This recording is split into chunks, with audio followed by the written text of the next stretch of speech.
My husband was in a rehabilitation center for physical therapy, following triple bypass heart surgery. The rehab was 2 towns away from my house. One night when I was leaving the rehab, I took the longer route home because it was more brightly lit.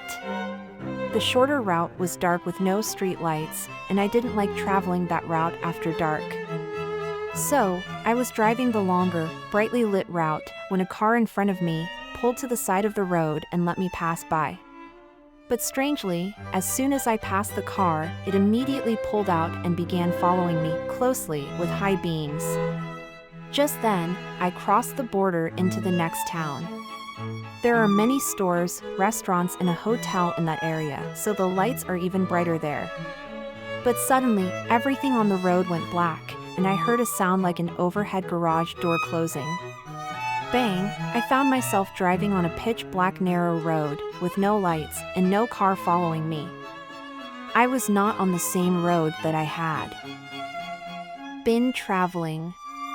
I began talking out loud to myself. What the hell? Where the hell am I? What the hell has happened? It was then that I realized that my headlights were shining on a street sign up ahead. It said Gale Road. Gale Road was the dark, shortcut route that I absolutely did not take when I left the rehab center. I found myself almost all the way back to the rehab, though I had already reached the next town while driving home. Now, I had to repeat the drive. But this time, I had to take the other pitch-black route home, the route that I didn't want to drive at night in the first place. My husband always called me when I got home. He knew the trip back home took me about 40 minutes. But I began thinking that this time he was going to wonder what was taking me so long to get home. I never looked at the time, but I assumed that whatever happened to put me almost all the way back where I started would have added at least a half hour to my trip home, maybe longer.